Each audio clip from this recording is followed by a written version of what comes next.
Hanya pada Yesus aku berserah. Saat badai datang.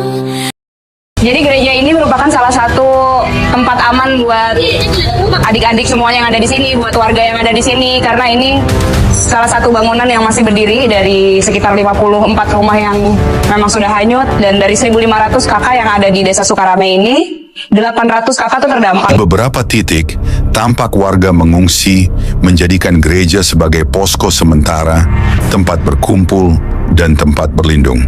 Bukan karena label agama, melainkan karena bangunan itu masih berdiri sangat utuh, sementara rumah-rumah di sekitarnya rusak berat, rata dengan tanah. Namun izinkan kita berhenti sejenak, bukan untuk menghakimi, melainkan mengingat. Ingatkah saudara, beberapa waktu silam, ketika umat Kristen dilarang dan diusir untuk merayakan Natal di gereja pada 25 dan 26 Desember 2004, Natal yang seharusnya dirayakan dalam damai, dipaksa dijauhkan dari rumah ibadah. Tetapi umat Kristen tidak gentar. Mereka tetap beribadah. Mereka pergi ke gunung, berdoa, menyanyi, memuliakan Tuhan, dan pada pagi hari, sekitar pukul 8 pagi. Waktu Indonesia Barat, 26 Desember 2004, tsunami datang menyapu Aceh. Rumah-rumah yang berdiri kokoh diratakan. Permukiman disapu bersih. Dan di banyak titik, gereja tetap berdiri.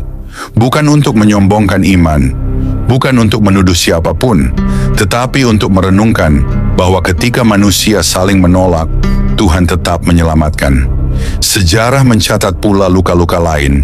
9 gereja dibongkar, 1 gereja dibakar massa, 1 gereja terbakar, 13 gereja dibiarkan rusak. Banyak rumah ibadah umat Kristen dihancurkan, namun umatnya bertahan dengan doa, bukan dendam. Dan kini, tahun 2025, kejadian yang mengguncang dunia itu terulang. Banjir bandang kembali menyapu pemukiman Aceh. Sekali lagi, di beberapa lokasi, gereja berdiri kokoh dan menjadi tempat berteduh, tempat berlindung, tempat pengungsian bagi siapa saja yang membutuhkan, tanpa menanyakan iman. Pertanyaan nurani pun muncul, bukan untuk menyudutkan, melainkan untuk mengajak bercermin. Apakah kita sadar apa yang pernah kita lakukan dahulu?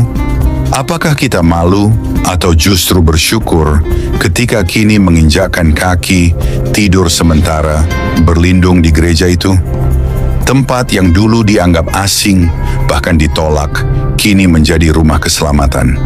Dan dengarlah ini dengan jujur, umat Kristen tidak menyimpan sakit hati, tidak membalas kebencian dengan kebencian. Karena firman Tuhan berkata di Matius 5 ayat 44, "Kasihilah musuhmu dan berdoalah bagi mereka yang menganiaya kamu." Jangan pernah membenci orang yang sudah membuatmu terluka dan kecewa. Sesakit apa yang kamu alami jangan membuatmu menjadi jahat. Karena itu hanya mengotori hatimu saja, hanya karena orang lain berbuat buruk padamu. Tetaplah menjadi orang yang baik dan terus belajar sabar, ikhlas dan tidak dendam. Dan jadilah manusia pemaaf, karena di setiap perbuatan pasti ada balasannya, dan di setiap sabar pasti ada ganjarannya.